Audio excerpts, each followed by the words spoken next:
ઓમ શ્રી ગણેશાય નમઃ. જય શ્રી કૃષ્ણ મિત્રો.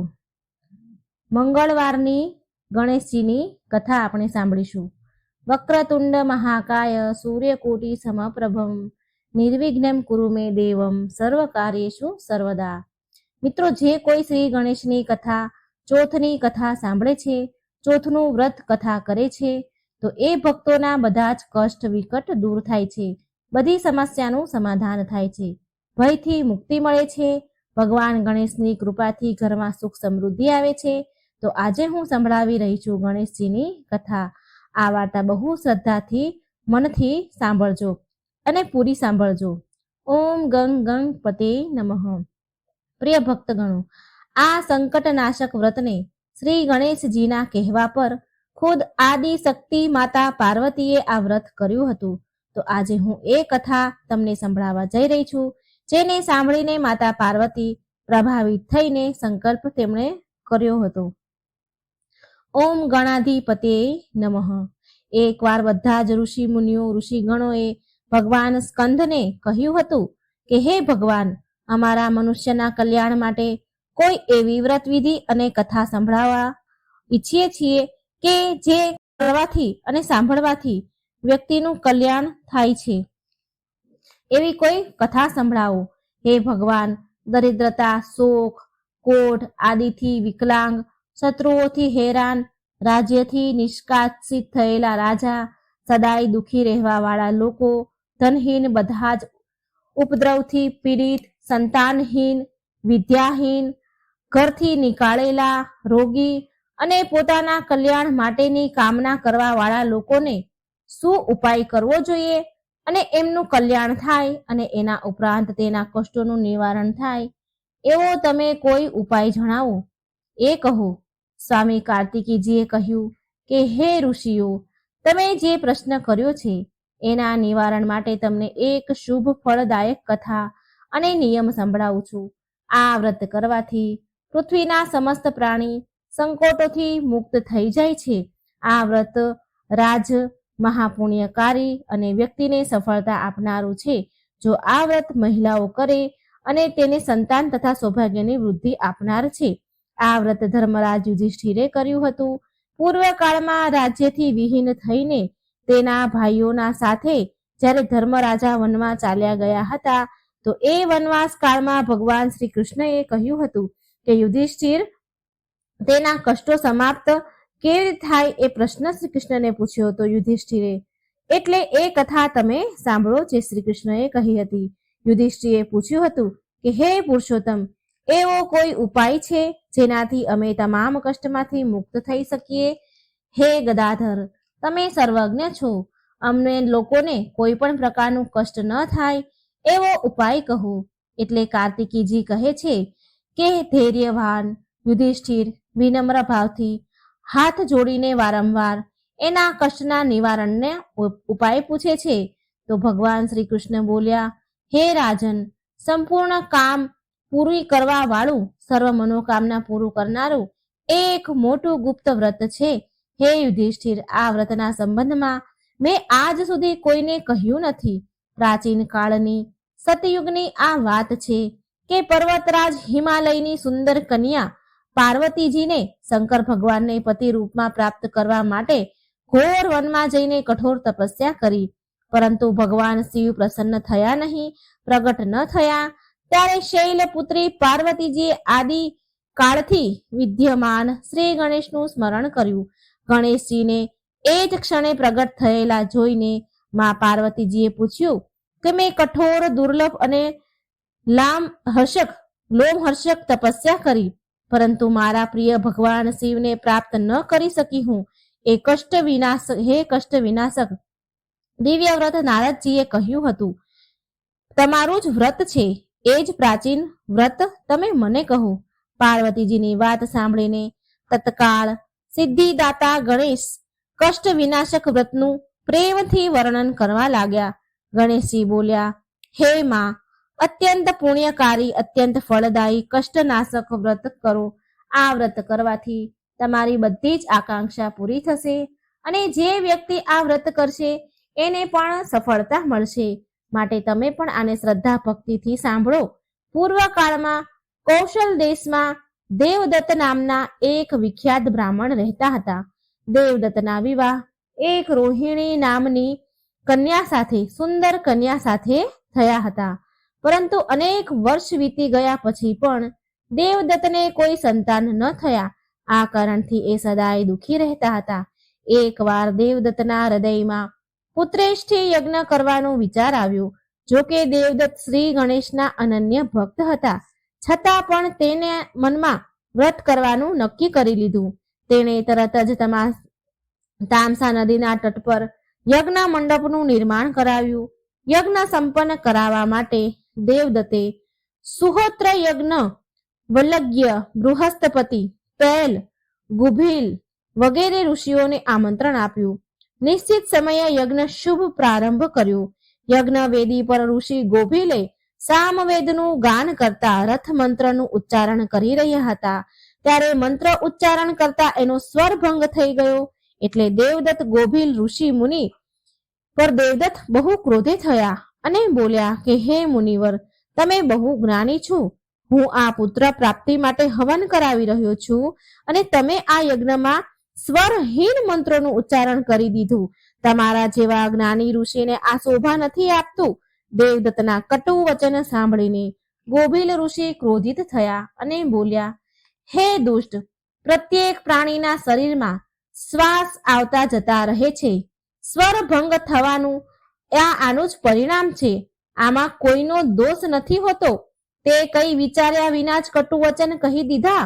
માટે હું તને શ્રાપ આપું છું કે તારા ઘરે ઉત્પન્ન થવા વાળો પુત્ર મહામૂર્ખ અને હઠીલો હશે.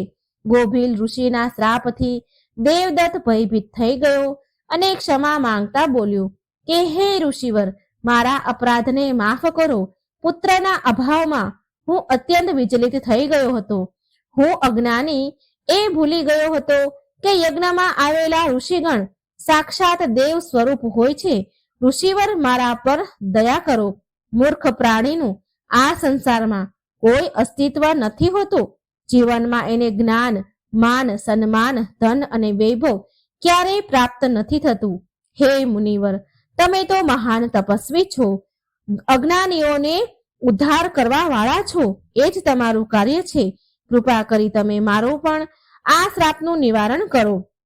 કોઈ ઉપાય બતાવો. આમ બોલીને દેવદત્ત ગોભીલ ઋષિના ચરણોમાં પડીને તેના આંસુથી તેના ચરણ ધોવા લાગ્યા. દેવદત્તની નિર્મળ પ્રાર્થનાથી ગોભીલ મુનિનો ગુસ્સો શાંત થઈ ગયો અને એ બોલ્યા, વત્સ, મુખથી નીકળેલા વચન ક્યારેય પાછા નથી આવતા. જે મેં તને શ્રાપ દીધો છે એ તો સિદ્ધ થઈને જ રહેશે. પણ હું તને એ આશીર્વાદ આપું છું કે તારો પુત્ર મહામૂર્ખ હોવા છતાં પણ વિદ્વાન થશે. ઋષિથી આ વરદાન મેળવી દેવદત્ત બહુ પ્રસન્ન થયા. પછી યજ્ઞ પૂરો કરવામાં આવ્યો. ત્યાં ઉપસ્થિત ઋષિ મુનિ વિધિપૂર્વક કાર્ય કરી વિદાય થયા.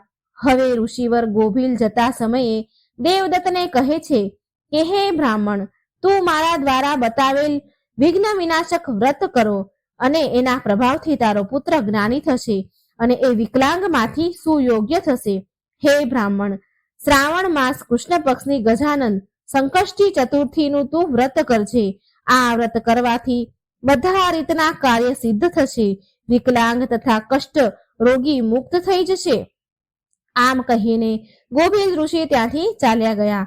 થોડા સમય પછી યજ્ઞના ફળના રૂપમાં બ્રાહ્મણની પત્ની રોહિણી નક્ષત્રમાં જ સુંદર બાળકને જન્મ આપ્યો.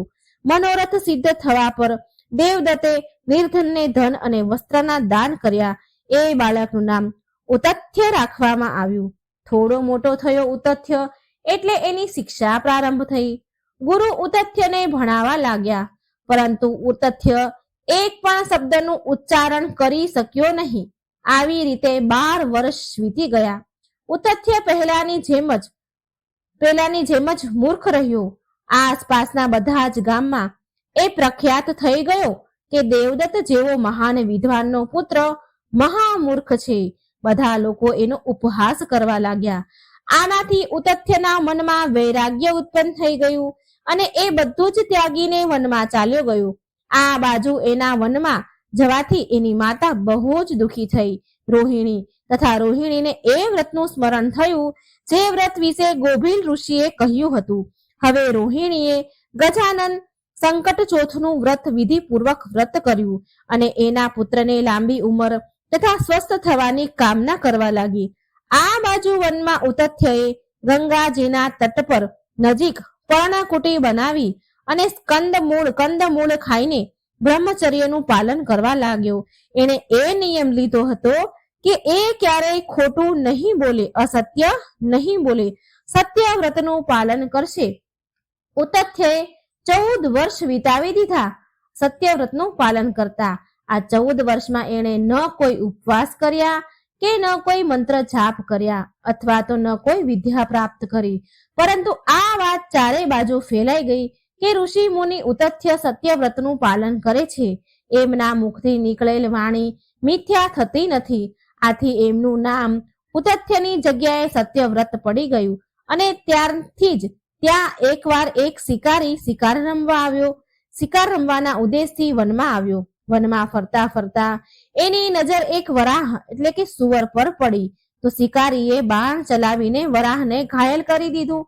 બાણ વાગવાથી વરાહ ભયભીત થઈને એના પ્રાણ બચાવવા માટે ઉતથ્યની કુટિયાની નજીક ઝાડીઓમાં છુપાઈ ગયું. ઘાયલ વરાહને જોઈને ઉતથ્યનું હૃદય દયાથી ભરાઈ ગયું. એના ફળ સ્વરૂપ તેના મુખથી અઈ શબ્દનું ઉચ્ચારણ થયું. ઉતથ્યએ આ શાશ્વત બીજ મંત્ર ન ક્યારે સાંભળ્યો હતો કે ન ક્યારે એનું ઉચ્ચારણ કર્યું હતું. આ અઈ બીજ મંત્ર અજાણતા જ એના મુખેથી નીકળી ગયું. આ બીજ મંત્રના ઉચ્ચારણ માત્રથી ભગવતી જગદંબા પ્રસન્ન થઈ ગયા અને તેમણે માએ ઉતથ્યને દુર્લભ વિદ્યા પ્રદાન કરી તથા શ્રી ગણેશ અને મા જગદંબાની કૃપાથી મૂર્ખ ઉતથ્ય પળભરમાં બધી જ વિદ્યાનો જ્ઞાતા થઈ ગયો. ત્યારે વરાહનો પીછો કરતા એ શિકારી ત્યાં આવી ગયો. શિકારીએ જોયું કે સામે ઉતથ્ય ઋષિ મુનિ આસન પર બેઠા છે. શિકારીએ માથું ઝુકાવીને ઉતથ્ય મુનિને પ્રણામ કર્યા અને તેને વરાહ વિશે પૂછ્યું. ઉતથ્ય તો ધર્મ સંકટમાં ફસાઈ ગયા. તેણે વિચાર્યું કે જો હું સાચું કહીશ તો શિકારી વરાહને મારી નાખશે અને જો હું અસત્ય બોલીશ તો મારું અસત્ય વ્રત તૂટી જશે. અંતમાં જ્ઞાની ઉતથ્ય બોલ્યા કે હે વ્યાત, મેં જે આંખોથી જોયું છે એ બોલી નથી શકતી અને જીભા બોલી શકે છે તો એને વરાહને જોયો નથી, માટે હું તારા પ્રશ્નનો ઉત્તર કયા પ્રકારે આપું? ઉતથ્યની વાત સાંભળીને શિકારી નિરાશ થઈને ત્યાંથી ચાલ્યો ગયો. ભગવતી જગદંબાની કૃપા દ્રષ્ટિ પડવાથી ઉતથ્ય વાલ્મીકીની સમાન એક મહાન કવિ અને વિદ્વાન બની ગયા. એની બુદ્ધિમત્તા ચારેય બાજુ ફેલાઈ ગઈ. યજ્ઞ અને અન્ય ધાર્મિક ઉત્સવમાં એનો યશ ગુણગાન ગાવામાં આવતા. એની કીર્તિ સાંભળી એના પિતા દેવદત્ત વનમાં ગયા અને તેને મનાવીને ઘરે પાછો લાવ્યા. શ્રાવણ માસની કૃષ્ણ પક્ષની ચતુર્થીના દિવસે ગજાનન ગણેશ ચતુર્થીનું વ્રત રાખ્યું અને ગણેશ ભગવાનની કૃપાથી મૂર્ખ ઉતથ્યને જ્ઞાન, માન, સન્માન અને વૈભવની પ્રાપ્તિ થઈ.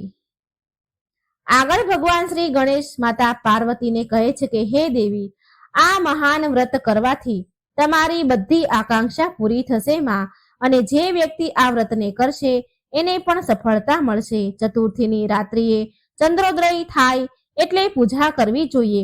એ દિવસે મનમાં સંકલ્પ કરવો કે જે દિવસે ચંદ્રોદય નહીં થાય ત્યાં સુધી હું નિરાહાર વ્રત રાખીશ. પહેલા ગણેશ પૂજા કરીશ અને પછી જ ભોજન કરીશ, આવો નિર્ણય લેવો જોઈએ. ત્યાર પછી સફેદ તલથી જળથી સ્નાન કરવું, મારું પૂજન કરવું. જો સામર્થ્ય હોય તો પ્રતિ માસ સુવર્ણની મૂર્તિનું પૂજન કરવું. પોતાની શક્તિ અનુસાર સોના, ચાંદી, તાંબુ અથવા માટીના કળશમાં જળ ભરીને એના ઉપર શ્રી ગણેશની મૂર્તિ સ્થાપિત કરવી. મૂર્તિ કળશ પર વસ્ત્ર પાથરીને એમાં અષ્ટદળ કમળની આકૃતિ બનાવી ત્યાર પછી વિધિ વિધાનથી ભક્તિપૂર્વક પૂજા કરવી. મૂર્તિમાં ધ્યાન ધરીને કહો કે હે લંબોદર, 4 ભુજાવાળા, ત્રિનેત્રવાળા, લાલ રંગવાળા, હે નીલ વર્ણવાળા, સૌભાગ્યના ભંડાર, પ્રસન્ન મુખવાળા ગણેશજી, હું તમારું ધ્યાન કરું છું. હે ગજાનંદ, હું તમારું આહ્વાન કરું છું. હે વિઘ્નરાજ, હું તમને પ્રણામ કરું છું, તમને પ્રણામ કરું છું. આ આસન છે તમારું. હે લંબોદર, આ તમારા માટે છે. હે શંકર સુવન, આ તમારા માટે અર્ધ્ય છે, આ તમારા માટે છે. હે ઉમાપુત્ર, આ તમારા માટે સ્નાન માટે જળ છે, એ તમારા માટે છે. હે વક્રતુંડ, આ તમારા માટે આજમનનું જળ છે. હે સુપકર્ણ, આ તમારા માટે વસ્ત્ર છે. હે શોભિલ, આ તમારા માટે યજ્ઞો પવિત્ર છે. હે ગણેશ્વર, આ તમારા માટે રોલી ચંદન છે. હે વિધિ વિનાશક, આ તમારા માટે, હે વિઘ્ન વિનાશક, તમારા માટે ફૂલ છે. હે પ્રભુ, આ તમારા માટે ધૂપ છે. હે વામન, આ તમારા માટે દીવો છે. હે સર્વદેવ, આ તમારા માટે લાડુનું નિવેદન છે. હે નિવેદ છે. હે દેવ, આ તમારા માટે ફળ છે. હે વિઘ્નહર્તા, આ તમારા માટે મારા પ્રણામ છે. પ્રણામ કર્યા બાદ ક્ષમા પ્રાર્થના કરો.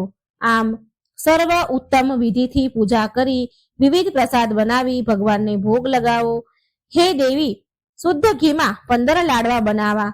સર્વપ્રથમ ભગવાનને લાડુ અર્પણ કરવા અને એમાંથી 5 લાડવા બ્રાહ્મણોને સમર્પણ કરવા. સામર્થ્ય અનુસાર દક્ષિણા આપી ચંદ્ર ઉદય થવા પર ભક્તિભાવથી અર્ધ્ય આપી 5 લાડુનું સ્વયં ભોજન કરવું અને કહો કે તમે સર્વ તિથિઓમાં સર્વોત્તમ છો, ગણેશજીની પરમ પ્રિયતમા છો. હે ચતુર્થી, મારા દ્વારા અર્ધ્યને ગ્રહણ કરો. તમને પ્રણામ છે. આમ કહી ચંદ્રને અર્ધ્ય પ્રદાન કરો. ક્ષીરસાગરથી ઉત્પન્ન હે લક્ષ્મીના ભાઈ, હે નિશાકર રોહિણી સહિત હે રાશિ, મારા દીધેલા અર્ધને ગ્રહણ કરો. હે શશી, મારા દીધેલા અર્ધને ગ્રહણ કરો. ગણેશજીને આ પ્રકારે પ્રણામ કરીને, હે લંબોદર, તમે સંપૂર્ણ ઈચ્છાને પૂરી કરનારા છો, તમને પ્રણામ છે. હે સમસ્ત વિઘ્નોના નાશક, તમે મારી બધી અભિલાષાને પૂરી કરો. ત્યાર પછી બ્રાહ્મણને પ્રાર્થના કરવી કે હે દ્વિજરાજ, તમને નમસ્કાર હો. તમે સાક્ષાત દેવ સ્વરૂપા છો. ગણેશજીની પ્રસન્નતા માટે અમે તમને લાડુ સમર્પિત કરીએ છીએ. તમે અમારો ઉદ્ધાર કરવા માટે દક્ષિણા સહિત 5 લાડુને સ્વીકાર કરો અને તમને નમસ્કાર છે. ફરી ત્યારબાદ બ્રાહ્મણને ભોજ કરાવીને ગણેશજીને પ્રાર્થના કરવી. જો આટલું બધું ન થઈ શકે, આટલી શક્તિ ન હોય તો તમારા ભાઈ બંધુ સાથે દહીં અને પૂજા નિવેદનું ભોજન કરવું. પ્રાર્થના કરવી, પ્રતિમાનું વિસર્જન કરવું અને પોતાના ગુરુને અન્ન વસ્ત્ર આદિ સાથે દાન આપવું. મૂર્તિ પણ આપવી. આ પ્રકારથી વિસર્જન કરવું. હે દેવોમાં શ્રેષ્ઠ ગણેશજી, તમે તમારા સ્થાને પ્રસ્થાન કરો અને આ વ્રતનું પૂજન ફળ આપો. ગણેશજીને આવું કહેવું. ગણેશજી બોલ્યા, હે દેવી, આ પ્રકારે જીવનભર ગણેશ ચતુર્થીનું વ્રત કરવું જોઈએ. જો જીવનભર ન થઈ શકે તો 21 વર્ષ સુધી કરવું જોઈએ. 21 વર્ષ સુધી ન થઈ શકે તો 1 વર્ષ કરવું જોઈએ 12 મહિનાનું, અને જો 12 મહિના ન થઈ શકે તો 1 મહિના માટેનું પણ વ્રત જરૂર કરવું જોઈએ. અને શ્રાવણ માસની ચતુર્થીએ ઉદ્યાપન કરવું જોઈએ. બોલો ગજાનન મહારાજની જય. ઉમાપતિ શિવ શંકરની જય. વક્રતુંડ મહાકાય સૂર્યકોટિ સમપ્રભમ નિર્વિઘ્નમ કુરુ મે દેવમ સર્વકાર્યેષુ સર્વદા. હે રીતિ સિદ્ધિના દાતા ગણપતિ દેવ, તમને ખૂબ ખૂબ નમસ્કાર. હે પ્રભુ, હે ગણેશજી, આ વાર્તા સાંભળનારને, વાંચનારને, બીજાને સંભળાવનારને બધા ઉપર તમારી કૃપા દ્રષ્ટિ રાખજો. વિઘ્ન હરજો, દુઃખ દૂર કરી ભરપૂર સુખ આપજો. એવી મનોકામના સાથે, એવી પ્રાર્થના સાથે પ્રભુ આ વાર્તા હું કહેવા જઈ રહી છું. સૌ ભક્તોનું કલ્યાણ કરજો. શિવ પુરાણ અનુસાર એક વખત નંદી માતા પાર્વતીને આદેશ આપે છે. નંદીએ માતા પાર્વતીનો આદેશનું પાલન કરતા હતા. પાલન કરવામાં ભૂલ કરી અને ત્યારે માતાએ વિચાર્યું કે એવું કોઈ હોવું જોઈએ કે ફક્ત તેમની જ આજ્ઞાનું પાલન કરે. એટલા માટે તેમણે તેમના શરીર પર ઉપટન ઘસ્યું હતું અને પોતાના શરીરના મેલમાંથી એક બાળકનો આકાર બનાવ્યો. તેનામાં જીવ પૂર્યો હતો અને આવી રીતે ગૌરીના પુત્ર ગણેશના જન્મ થયો હતો. ત્યારબાદ જ્યારે માતા પાર્વતી સ્નાન કરી રહ્યા હતા ત્યારે તેમણે આદેશ આપ્યો કે જ્યાં સુધી તેને કહ્યું ન હોય ત્યાં સુધી કોઈને અંદર જવા દેવા નહીં. ત્યારથી એ બાળક બહાર ચોંકી કરવા લાગ્યા. આ સમય દરમિયાન જ્યારે શિવના ગણ આવ્યા ત્યારે બાળકે કોઈને અંદર જવા દીધા નહીં. એટલે ત્યારે ભગવાન શિવ સ્વયં ત્યાં પહોંચ્યા પરંતુ બાળકે તેમણે પણ અંદર જવા દીધા નહીં અને ભગવાન શિવને રોક્યા, કેમ કે તે બાળકને જાણ ન હતી કે ભગવાન શિવ જ તેમના પિતા છે અને ભગવાન શિવને પણ જાણ ન હતી કે એ બાળક પાર્વતીજીએ જ ઉત્પન્ન કર્યો છે. અને હવે ભગવાન શિવને ગુસ્સો આવ્યો અને રોક્યા, ભગવાન શિવને અંદર જવા ન દીધા. એટલે એને ગુસ્સો આવ્યો શિવજીને અને તે બાળકને ભગવાન શિવ વચ્ચે બંને વચ્ચે યુદ્ધ થયું અને અંતે ભગવાન શિવે તો ગુસ્સામાં આવીને ક્રોધે ભરાઈને બાળકનું મસ્તક માથું શરીરથી અલગ કરી દીધું. અને તે જ સમયે જ્યારે માતા પાર્વતી બહાર આવ્યા અને આ બધું જોયું તો તેમને ખૂબ જ ગુસ્સો આવ્યો. બાળક ગણેશજીનું માથું કપાયેલું જોઈ માતા પાર્વતીએ શિવજીને કહ્યું કે તમે મારા પુત્રનું જ માથું કાપ્યું, હવે તેમને જીવિત કરું. શિવજીએ પૂછ્યું કે આ તમારો પુત્ર કેવી રીતે હોઈ શકે? અને આ પછી પાર્વતીએ ભગવાન શિવને આખી વાત કહી અને પાર્વતી થોડા ક્રોધે ભરાયા, રોષે ભરાયા અને વિલાપ કરતા હતા. એટલે પાર્વતીજીને મનાવતી વખતે શિવજીએ કહ્યું, ઠીક છે, એમાં પ્રાણ પૂરું છું, પરંતુ પ્રાણ પૂરવા માટે માથાની જરૂર પડશે. આના પર તેમને ગરુડજીને ઉત્તર દિશામાં જવાનો આદેશ આપ્યો. ગરુડજીને શિવજીએ ઉત્તર દિશામાં જવા કહ્યું કે જે પણ માતા તેમના બાળક આગળ પીઠ રાખીને સૂતી હોય તે બાળકનું માથું લઈ આવો. ગરુડજી ગયા, આમ તેમ ફરતા રહ્યા હતા. માસ જોડે બાળક હોય તો એને શોધી રહ્યા હતા. આમ તેમ ગરુડજી ભટકવા લાગ્યા, પણ તેમને એવી કોઈ માતા મળી નહીં જેની પીઠ તેમના બાળક પાસે રાખીને સૂતી હોય, કારણ કે દરેક માતા તેના બાળકની સામે જ સૂતી હોય છે.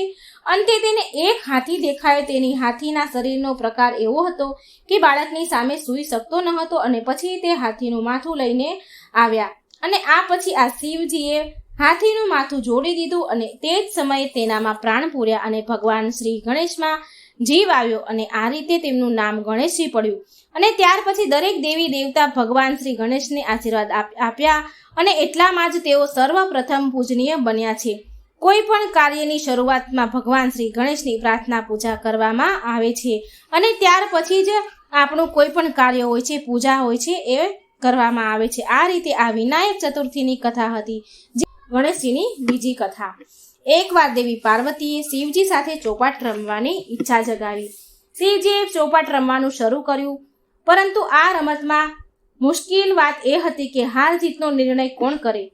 તેના માટે ઘાસના ભૂસામાંથી એક બાળકની રચના કરી, તેના પ્રાણ પ્રતિષ્ઠા કરી અને કહ્યું કે તું હાર જીતનો નિર્ણય કરજે. રમત શરૂ થઈ ત્યારે શરૂઆતમાં 3 વાર માતા પાર્વતી જીત્યા, પરંતુ તે બાળકે કપટ કર્યો કે મહાદેવ જીત્યા છે. ત્યારે માતા પાર્વતી ખૂબ જ ક્રોધિત થઈ ગયા અને એ બાળકને કાદવમાં રહેવાનો શ્રાપ આપ્યો. બાળકે માફી માંગી ત્યારે પાર્વતી માતાએ કહ્યું કે એક વર્ષ પછી નાગકન્યા અહીં આવશે. તેના કહેવા પ્રમાણે શ્રી ગણેશ ચતુર્થીનું વ્રત કરવાથી તારા કષ્ટ દૂર થઈ જશે. ત્યાર પછી એ બાળકે ગણેશજીની ઉપાસના કરી અને ભગવાન શ્રી ગણેશને પ્રસન્ન કર્યા.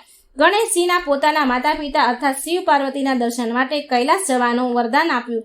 તે બાળક કૈલાસ પહોંચી ગયો. માતા પાર્વતીને મનાવવા માટે શિવજીને પણ રાત દિવસ સુધી શ્રી ગણેશનું વ્રત કર્યું અને પાર્વતીને મનાવા ગયા. ત્યારબાદ માતા પાર્વતીએ પણ પિતાના પુત્રને મળવા માટે આ દિવસનું વ્રત કર્યું અને તેમની આ ઈચ્છા પૂરી થઈ. એવું માનવામાં આવે છે કે બાળક જ ભગવાન કાર્તિકેય છે. ગણેશ ચતુર્થી વ્રત કથા અહીં સમાપ્ત થઈ. કોઈ આજના દિવસે કથા સાંભળશે તેના દરેક વિઘ્નો પૂરા થશે, તેને સુખ, સમૃદ્ધિ અને સંપત્તિ મળશે. મિત્રો, શ્રી ગણેશ ભગવાનની પૌરાણિક કથાઓ આપણે બીજી પણ સાંભળીશું. આ કથાઓ સાંભળવાનું ખૂબ જ પુણ્ય છે. આપણે ગણપતિ દાદાની ડોશીમાની ખીરની એક વાર્તા સાંભળીશું. ઓમ ગંગ ગંગ ગણપતે નમઃ. એક સમયની વાત છે. એક વિમળા નામની ગરીબ સ્ત્રી રહેતી હતી. તે બહુ ઈમાનદાર અને સારા સ્વભાવની હતી, પણ કહેવાય છે ને કે પૂર્વજન્મના કર્મોના ફળ ભોગવવા જ પડે છે. તે ગરીબ સ્ત્રીના જીવનમાં બહુ અપાર દુઃખ હતા. તે સ્ત્રીનો પતિ હંમેશા બીમાર રહેતો હતો. વિમળાને 4 છોકરા હતા. ઘરની બધી જ જવાબદારી વિમળા ઉપર હતી. વિમળા બિચારી વાંસના ટોપલો અને વાંસના પંખા બનાવી વેચતી હતી. ઘણી વાર પૈસા મળે તો ખાય અને ન મળે તો ઘણીવાર ભૂખ્યા પણ સૂઈ જાય. આટલી ગરીબ પરિસ્થિતિ હતી. એકવાર વિમળા વાંસનો ટોપલો અને વાંસના પંખા વેચવા માટે ગઈ. એક શેઠની ઘરે વહેંચવા ગઈ. ત્યાં એ વિમળાએ એવી વાત સાંભળી કે ગણપતિ બાપાની પૂજા કરવાથી બધા દુઃખો દૂર થાય છે. ભલે મનુષ્યના પાછલા જન્મના કર્મો ગમે તેટલા ખરાબ કેમ ન હોય, પણ ગણેશજીની પૂજા કરવાથી મનુષ્ય ધનવાન બની જાય છે. ગણપતિજીની પૂજાનો આટલો મહિમા છે એવું સાંભળીને વિમળાએ મનમાં ને મનમાં નિર્ણય કર્યો કે ભગવાન ગણેશની પૂજા કરીશ. ગણપતિજીની મૂર્તિ લાવવા માટે વિમળા રાત દિવસ ખૂબ જ મહેનત કરી રહી હતી. કામ કરવા લાગી. બહુ મહેનત કર્યા પછી થોડા પૈસા ભેગા થયા. એટલામાં ભાદરવો મહિનો આવ્યો. વિમળા ગણેશ ઉત્સવ મનાવવા માટે મૂર્તિ લેવા માટે બજાર ગઈ. પણ વિમળાને જોઈને દુકાનદાર કહેવા લાગ્યો કે તું અછૂત છો, તું નીચી જાતિની છો, તને હું ગણેશજીની મૂર્તિ નહીં આપું. આમ એમને કહ્યું. આમ દુકાનદારે વિમળાને મૂર્તિ આપવાની ના કહી. બજારમાં 3 દુકાનો વિમળા ફરી, એક પછી એક દુકાન ફરી, પણ 3 દુકાનમાં ગઈ પણ તેને મૂર્તિ કોઈ આપી નહીં. પણ વિમળાને જોઈને દુકાનવાળા દૂર ઊભું રહેવાનું કહે કે તું જતી રહે અને મૂર્તિ આપવાનું ના કહી દે. દુકાનદારના મૂર્તિ ન આપવાના કારણે વિમળા બહુ દુઃખી થઈ. રડતી રડતી ઘરે આવી. ગણપતિજીને યાદ કરતી રહી. વિમળાએ તેની દાદી અને નાની પાસેથી એક વાર્તામાં સાંભળ્યું હતું. એવું સાંભળ્યું હતું કે બ્રહ્માંડમાં સૌથી પવિત્ર ગાયનું છાણ છે. સૌથી પવિત્ર ગાયનું છાણ માનવામાં આવે છે. એટલે વિમળાએ વિચાર કર્યો અને નિર્ણય કર્યો કે ગાયના છાણની મૂર્તિ બનાવીશ અને એ મૂર્તિની પૂજા અર્ચના કરશે. આમ નિર્ણય કરીને વિમળાએ ઘરના એક ખૂણામાં ગાયનું છાણ લીપી તૈયાર કર્યું. ત્યાં એક લાકડાનું પાટિયું મૂક્યું અને એના પર ગણેશજીની મૂર્તિની સ્થાપના કરી. હવે વિમળા પૂરી શ્રદ્ધા ભક્તિથી ગણપતિ બાપાની સેવા પૂજા અર્ચના કરતી હતી. ફૂલ પૂજા, દૂધ જેટલું પણ શક્ય હોય તેટલું ભગવાનને અર્પણ કરતી હતી. આમ વિમળાને ભગવાનની પૂજા કરતા કરતા 10 દિવસ ગયા. જેવી રીતે ગામના લોકોએ પોતાના ઘરમાં રાખેલી ગણેશજીની મૂર્તિને પાણીમાં વિસર્જન કર્યું, એવી જ રીતે ગામના બધાનું વિસર્જન કર્યા પછી, બધાના ચાલ્યા ગયા પછી વિમળા એવી જ રીતે ભગવાનને લઈ ગઈ. છાણની મૂર્તિને પાણીમાં વિસર્જન કર્યું અને ગણપતિજીનો જય જયકાર કરતા કરતા ઘરે આવી. વિમળા જેવી જ ઘરે આવી તો તેણે જોયું કે તેનું ઘર ઝૂંપડીમાંથી મહેલમાં બદલાઈ ગયું છે. તેના ઘરમાં અન્નધનના ભંડાર ભરાઈ ગયા છે. તેનો પતિ પણ સ્વસ્થ થઈ ગયો છે. ગણપતિજીનો ચમત્કાર જોઈને વિમળા અને તેનો પતિ ગણેશજીની જય બોલાવા લાગ્યા. ભગવાન ના તો નાત જુએ છે, ના તો જાત જુએ છે, ન દેખાડો જુએ છે. ભગવાન તો માત્ર મનનો ભાવ અને શ્રદ્ધા, વિશ્વાસ, સાચું મન જુએ છે. હે ગણપતિજી, તમે જેવી કૃપા વિમળા ઉપર કરી તેવા બધા જ તમારા ભક્તો પર કૃપા કરજો. હવે મિત્રો આપણે સાંભળીશું ગણપતિજીની ખીરની કથા. હમણાં જે આપણે સાંભળી એ ભાદરવા મહિનાની ચોથની કથા હતી. આ દિવસે ભગવાનની ગણેશજીની કથાઓ સાંભળવાથી આપણા દુઃખ દૂર થાય છે અને પાપો બળીને નષ્ટ પામે છે. ગણેશજી એક બાળ સ્વરૂપે પહોંચ્યા એક ડોશીમાના ઘરે ખીર ખાવા. આ ભગવાનને પ્રિય ખીરની વાર્તા છે. એકવાર ગણપતિજી બેઠા બેઠા આરામ કરી રહ્યા હતા તો તેમને વિચાર આવ્યો કે બાળક બનીને પૃથ્વી પર ભ્રમણ કરવા જાઓ અને તેમના ભક્તોની પરીક્ષા લઉં. આમ વિચાર કરીને ગણેશજીએ એક નાના બાળકનું રૂપ લીધું અને ધરતી પર આવ્યા. ગણપતિજીએ એક ચમચીમાં દૂધ અને એક મુઠ્ઠીમાં ચપટી ચોખા લઈને ગામમાં ફરવા લાગ્યા અને ગામમાં ઘરે ઘરે જઈને ગામના લોકોને કહે છે કે કોઈ મારા માટે ખીર બનાવી દો, કોઈ મને ખીર બનાવી દો. પણ તે બાળક સ્વરૂપ ગણપતિજીની વાત કોઈએ સાંભળી જ નહીં. બધા જ તે બાળક પર હસી રહ્યા હતા અને કહે છે કે શું આ એક ચમચી દૂધ અને એક મુઠ્ઠી ચોખાથી કઈ ખીર બને ખરી? ગણપતિજીની બધા હસી ઉડાવવા લાગ્યા. ગણેશજી આમ તેમ ફરી રહ્યા હતા ખીર ખાવા માટે, ખીર બનાવવા માટે કે કોઈ મને એક ચમચી દૂધ અને એક મુઠ્ઠી ચોખાની ખીર બનાવી દો. કોઈએ બનાવી ન દીધી. ત્યાં ફરતા ફરતા એક ઝૂંપડી પાસે આવ્યા અને ઝૂંપડી પાસે એક ડોશીમા ગરીબ બેઠા હતા. તે ડોશીમાએ આ બાળકનો અવાજ સાંભળ્યો કે તે ખીર બનાવવા માટે ફરી રહ્યો છે. એટલે તે ડોશીમા બાળકને બોલાવીને કહે છે, લાવ બેટા, હું તને ખીર બનાવી આપીશ. તે ડોશીમા ઝૂંપડીમાં ગયા ખીર બનાવવા માટે. તેના ઘરમાં એક નાનું એવું વાસણ હતું.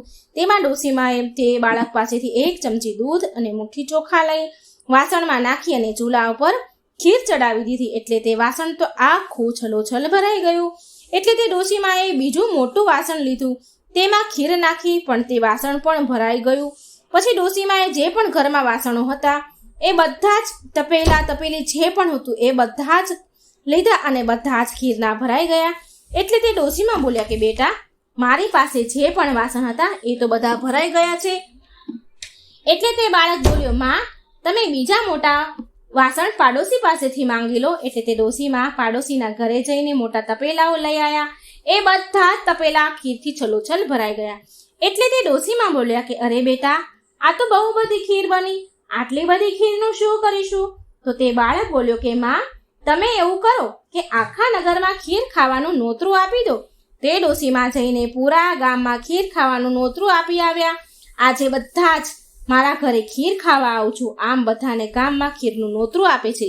પણ મિત્રો, તે ડોશીમાં પર બધા જ ગામના લોકો હસવા લાગ્યા. એ ડોશીની મજાક ઉડાડવા લાગ્યા કે આ ડોશી તો એટલી બધી ગરીબ છે કે બધા પાસે ખાવાનું માંગતી ફરે છે.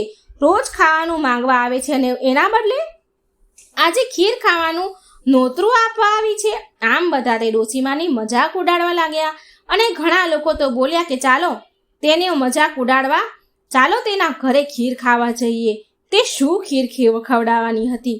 આપણે ઘરેથી જમીને જઈશું, નહીં તો ભૂખ્યું જ રહેવું પડશે.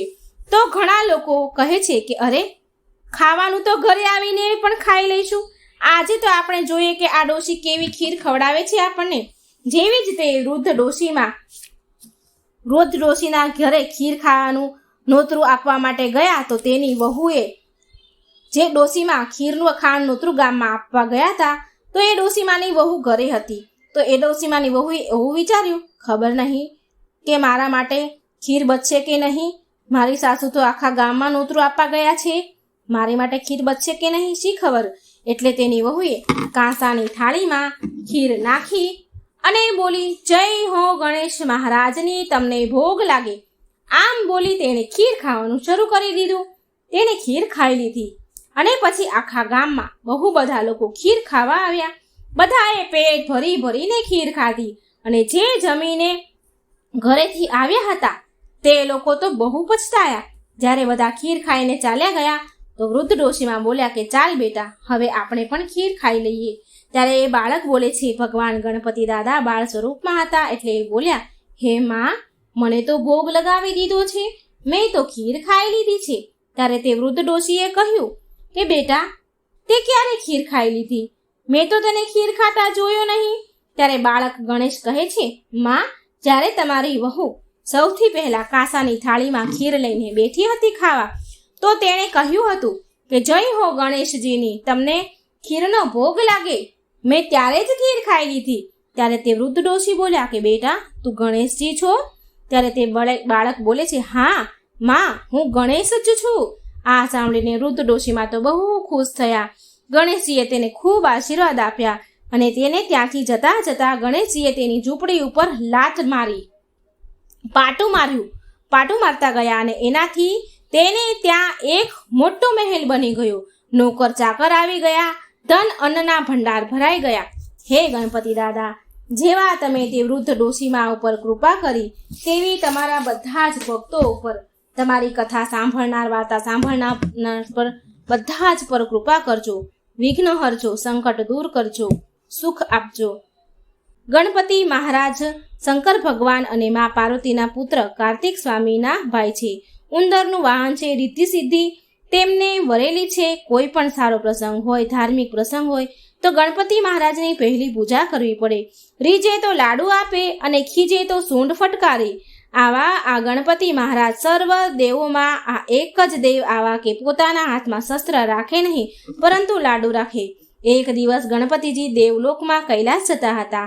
એવામાં જ્યાં ચંદ્રની પાસેથી નીકળ્યા કે ચંદ્ર ગણેશજીનું આવું સ્વરૂપ જોઈને ખી ખી ખી હસવા લાગ્યા અને બોલ્યા, વાહ ભાઈ વાહ, મોટું પેટ અને લાંબી સૂંઢ. આમ ચંદ્ર મશ્કરીમાં બોલ્યા અને ફરીથી હસવા લાગ્યા. પરંતુ ગણપતિ મહારાજ કંઈ બોલ્યા નહીં અને આગળ ચાલવા લાગ્યા.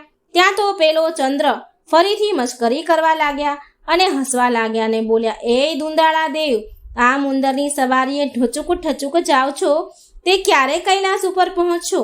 લ્યો કોઈ ઝડપી વાહન આપો. ગણપતિજી આ વખત પણ શાંત રહ્યા.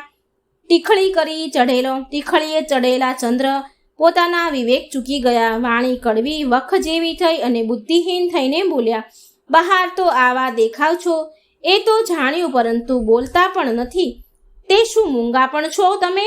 આટલું સાંભળતા જ ગણપતિજીની આંખો તો લાલચોળ થઈ ગઈ. એમને થયું હવે હદ થાય છે. આ ચંદ્ર પોતાના રૂપમાં અભિમાનમાં છકેલો, હવે તેને શિક્ષા કરવી જ પડશે. આમ વિચારી ગણપતિજી મહારાજ ક્રોધે ભરાઈને બોલ્યા, હે ચંદ્ર, તું તારા રૂપના અભિમાનમાં છકેલો છું, પણ યાદ રાખ, મારો તને શ્રાપ છે કે આજે ભાદરવા સુદ ચોથના દિવસે ત્રણેય લોકમાં વસનારા સર્વ કોઈ તારી સામે નહીં જુએ, અને કદાચ જોશે તો તે મહા મુશ્કેલીમાં આવી પડશે. સાપ સાંભળતા ચંદ્રનો ગર્વ ઓગળી ગયો. તેને થયું, અરર, આ તો મારાથી અવિવેક થઈ ગયો. અભિમાનમાં વાણીનો સંયમ પણ રહ્યો નહીં કે કાંપવા લાગ્યો. અને જ્યાં ગણપતિજીની સામે કંઈ કહેવા જાય તો જુએ છે કે ગણપતિજી તો ક્યારનાય આગળ નીકળી ગયા છે. ચંદ્રને પસ્તાવો થવા લાગ્યા. પણ હવે થાય શું? ચંદ્રને એવી ભોઠપ લાગી કે તે છુપાઈ ગયા અને અંધકાર છવાયો. અને અચાનક અંધકાર છવાવાથી ભારે અંધાધૂંધી ફેલાઈ. દેવો પણ ગભરાયા અને તેઓ ભેગા થઈને ભગવાન પાસે ગયા કે મહારાજ ચંદ્રના શાપનું નિવારણ કહો. ભગવાન કહે છે, દેવતાઓ સાંભળો, આ તો ગણેશજીનો શ્રાપ છે, માટે તેમના સિવાય શાપનું નિવારણ કોઈ બતાવી શકે નહીં. માટે આપ સર્વ ગણપતિજી પાસે જાઓ. વળી ગણપતિજી તમારા ઉપર ખુશ થાય તેવો રસ્તો પણ હું બતાવું છું, તે સાંભળો. તમે બધા ચંદ્ર પાસે જઈને એને કહેજો કે ભાદરવો માસ બેસે એટલે સુદ એકમની સુદ ચોથ સુધી ગણેશજીના ચોથનું વ્રત કરે. અને એ વ્રતની વિધિ આ પ્રમાણે છે. સૌ પ્રથમ ગણપતિજીની સોનાની મૂર્તિ બનાવવાની. જો સોનાની ન બનાવો તો સ્થિતિ પ્રમાણે કોઈ પણ ધાતુની બનાવવાની. અને એ પણ શક્ય ન હોય તો ગણપતિજીની છબી લેવી. પછી એકમથી ચોથમાં જે દિવસ શુભ હોય તે દિવસે સારા ચોઘડિયામાં ગણપતિજીની સ્થાપના કરવી. પછી તેનું પૂજન કરવું, લાડુનું નૈવેદ્ય ધરાવવું. પછી વાજતે ગાજતે એ દિવસે સાંજે ગણપતિજીની મૂર્તિને જળમાં પધરાવી. એ દિવસે બ્રાહ્મણોને જમાડવા, દાન કરવું. આમ કરવાથી ગણપતિજી મહારાજની કૃપા ચંદ્ર ઉપર થશે. ગણપતિજી મહારાજ તેના ઉપર પ્રસન્ન થશે અને તેના શાપનું નિવારણ થશે. દેવતાઓના કહેવાથી ચંદ્રએ ગણેશ ચોથનું વ્રત કર્યું. વિધિ પ્રમાણે વ્રત કર્યું અને ગણેશજીને તેના ઉપર પ્રસન્ન થયા. ચંદ્રએ ગણપતિની ક્ષમા માંગી. ત્યારે ગણેશજીએ તેમના ઉપર કૃપા કરીને કહ્યું કે હે ચંદ્ર, તું મારા શાપમાંથી મુક્ત તો નહીં જ થાય, પરંતુ તે મારું વ્રત કરીશ, તેથી હું તારા પર પ્રસન્ન થયો છું અને તેથી હું તને આપેલા શ્રાપ હળવો બનાવું છું. આજથી જે મનુષ્ય ભાદરવો સુદ બીજના ચંદ્રનું દર્શન કરીને પછી સુદ ચોથના દર્શન કરશે તો તેને કોઈ પણ જાતની મુશ્કેલીઓ નહીં આવે. પણ ફક્ત સુદ ચોથના દિવસે જો દર્શન કરશે તો તેને મુશ્કેલીઓ આવ્યા વગર નહીં રહે. અને આજ પછી ભાદરવા સુદ ચોથના દિવસે વિધિપૂર્વક જે કોઈ મારું વ્રત કરશે તેના ઉપર હું પ્રસન્ન રહીશ અને તેના સંકટનું નિવારણ કરીશ. હે ગણપતિ મહારાજ, આપનું વ્રત કરનારને, સાંભળનારને, કથા સાંભળનારને આપ જેવા ફળ્યા તેવા સૌને ફળજો. બોલો ગણપતિ દાદા મહારાજની જય. ગજાનંદ ગણપતિની જય. જય શ્રી ગણેશ.